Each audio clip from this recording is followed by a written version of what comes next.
Sheriff Sheridan is here, but a little bit of a different topic, and this is about Prop 409, and a lot of people not familiar, but it's something we're all going to be voting on very soon. Thanks for coming in. Thanks for having me, Mike. So let's talk about this support for 409, because when you read it, it has to do with Valley-wise trauma, mental health, the training of doctors and nurses, and there are many people that are wondering, well, why is public safety, why is law enforcement, and especially the sheriff, so in favor of or behind 409? Yeah, it's a great question. It's a great thought. And the bottom line is the Maricopa County Sheriff's Office, we run one of the largest, if not the largest, mental health hospital in the state of Arizona. What does that mean? Well, we have about 7,500 inmates in custody, and about 1,800 of them are on psychotropic drugs of some sort. And about 1,000 of them are considered seriously mentally ill. And just on Saturday, I was down there and the psych unit, and here they are, the doctor, the psych doctor, is talking to an inmate in the middle of the day room with all the cells all around, trying to help this guy, and he should be in a hospital. The problem is, we have about 400 beds that are psych beds. There's not enough psych beds. And a lot of these individuals in jail are there for very minor crimes, trespass, misdemeanors, stealing from Circle K, and because they have mental health issues. And so my thing is, very simply put, we need more mental health beds. That's why I'm supporting Prop 409. Now, a little bit of it's a bond issue. So people are wondering, I'm sure you hear it from people, Republicans are saying, now you've got a Republican that's in favor of something that in essence might be perceived as a new tax. But the situation is dire because your deputies are encountering people all the time.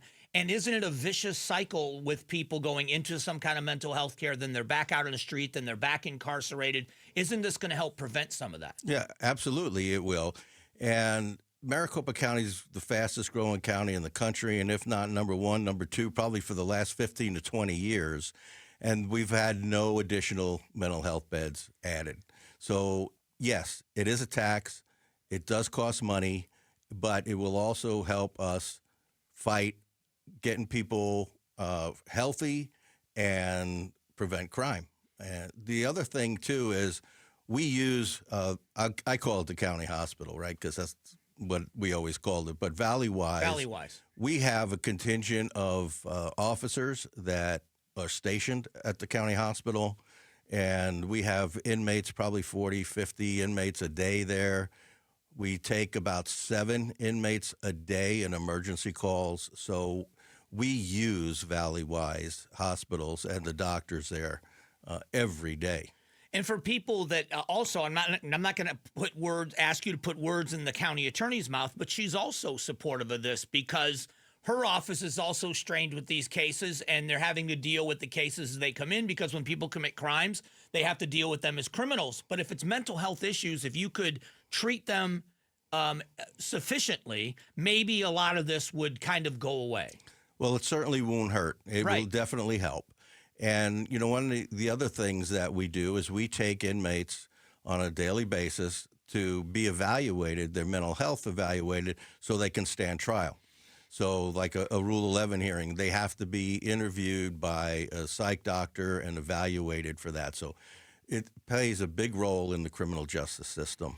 One of the concerns about law enforcement we've been hearing over the last few years is law enforcement dealing with mental health calls and how to sufficiently do this. And they're not social workers. They're not prepared for this. But doesn't this help a lot of that intervention beforehand? If you have the hospitals that are there to treat the people, you have the right number of beds, you're dealing with less people on the street that are dealing with these issues. It just makes sense, right? Yes, deputies are dealing, and police officers every day are dealing with these calls. And we actually have a unit of counselors that they're civilian employees. They go out with the deputies on these calls, and they're able to help them. And if they have a bed to put them in, then we'll do that. We'll divert them instead of arresting them. But if you don't have the beds, I mean, I'm trying to drive home a point over and over again. Maybe I'm beating a dead horse. But if you don't have the beds for people, I think cops have been dealing with this for years and years and years, which is you can arrest somebody and put them into the system, and you're going to end up doing it again and again and again until you have the proper way of taking care of it. And in this case, it's mental health. If you can't take care of the issue, your deputies are going to see the same people over and over and over again. 100%. And the same thing with the officers in intake at the jail. They see them, they know them on their first name basis. They come in a revolving door because they're not getting treatment because there's no place to give them treatment. It's one of the things that was very surprising to me. The first time I ever did a ride along with law enforcement was when there was a domestic violence call somewhere, and they gave out the address. The officers on the radio, this was a very known address, and they knew what they were walking into because it happens so often that there never seemed to be the break of how do we stop the cycle. It's go into the house, arrest the person that's violating until they get sent home, and then it happens again. In this case with mental health, you could possibly help somebody straighten their life out if you could just get the right amount of beds and the right amount of treatment. That's absolutely correct. And they need the meds. And they're not going to get prescribed the meds unless they're evaluated by the doctors. And it's a vicious cycle. So one of the things I know you face, and if you would like to address it, is that there have been a lot of questions in some circles that this bond issue, this Prop 409, money is going to go toward transgender treatment, transgender care, transgender surgery. Well, there's no evidence that is. That's a rumor out there that's very popular. It's been going on. My base Republicans are angry at me for speaking out. But you know what, Mike? This is something that needs to be done. It's not politically expedient for me to be sitting here and saying, you know what, we need these beds and we need this new tax kind of thing. It would be much easier for you to just stay out of it, not speak out against, but not speak out in favor. It'd be easier for you, politically speaking, to just stay quiet. 100%, but that's not who I am. I'm always going to do the right thing. Yeah, and that's one of the things that I admire about you is if you believe that it's necessary, and especially if it's going to benefit your people and the deputies of your agency, it puts them in harm's way as well. It puts a lot of people in danger if we're not treating people that have mental illness, especially if we have the capability of doing it. Shouldn't we be doing this for the good of everybody? Yeah. I think maybe what you need to do is come down and walk through the psych unit like I did on Saturday and talk to the officers there, talk to the nursing staff, talk to the medical providers that are there treating these individuals every day in a jail environment. And it's not healthy for them to be treated for mental health issues in the county jail. Yeah, and it's not helping anyone. It's got to be frustrating for the medical staff who would love to be able to do more for the people that need it. Your deputies interacting with people over and over again have also got to be frustrated with the revolving door. And we talk about the tax in this in Prop 409, but what is it costing the taxpayer now to have the same people going through the same process over and over again? Yeah, it's very expensive because housing somebody in the county jail is not cheap. And the mental health issues and the other medical issues that a lot of these people have. Sometimes the first time they've seen doctors in years is when they get booked into the county jail. You can stay one more segment with us, right? Because I can. Speaking of expense, I'd like to talk with the sheriff. We're going to talk with the sheriff a little bit about what is going on with the oversight. We'll get to that in a moment. Sheriff, I appreciate you staying for a second segment. As most people understand, if you're new to Maricopa County, maybe you don't, years and years and years ago, federal oversight was mandated by the courts of parts of the Maricopa County Sheriff's Office, specifically dealing with racial profiling, and they had to add to their Internal Affairs Bureau to do investigations faster. Now, this has gone on through, now you're the fourth sheriff that's faced this. And recently, members of the Board of Supervisors, people from the Sheriff's Office have been talking about the millions and millions and millions of dollars that have been spent on this without any satisfaction in the eyes of the monitor or the court. And now all of a sudden pushback comes where they are accusing the Sheriff's Department of misrepresenting how that money was actually spent. And I don't know that anybody's really given you an opportunity to rebut or answer that accusation. So the floor is yours. Well, thanks, Mike. I'm very frustrated because when I took office on January 1st, I was wanting to do everything possible to comply with the court's order, and we've worked very hard with that. The staff has been working hard over the last 11 years since the monitor has been here, and we were making some really good progress. Even so, the judge about a month ago said, I've had issues with Sheriff Sheridan in the past, but he's doing a great job doing this and this. And, in effect, he said, I'd like to find a way to satisfy my order. And so that was the first time he'd ever said that since this case started.